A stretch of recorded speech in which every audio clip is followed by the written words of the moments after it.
А из столичного роддома выписали маму с малышом, который появился на свет в столичном метро. Ребенок полностью здоров. Назвали его Алинуром. Поздравить семью с пополнением приехали те самые полицейские, которые помогли ребенку родиться. Среди них и старший сержант полиции Олеся Полякова, мать двоих детей. Она не растерялась и быстро оказала первую помощь.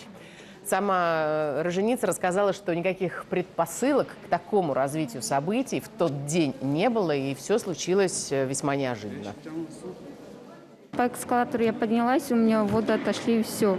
И ребенок вышел. Я сама даже не заметила, как это случилось. Бояться было нечего. То есть для меня самое главное, что женщина дышала, со мной разговаривала, да, и непосредственно малыш плакал. То есть это и у женщины успокаивало, что он плакал, их кряхтел. Все переживало, что он кушать хочет. Напомню, Алинур родился в вестибюле метро в конце минувшей недели, поэтому полицейским до приезда скорой пришлось взять на себя роль медиков. Женщину и младенца доставили в роддом. И вот теперь после обследования врачи отпустили всех домой.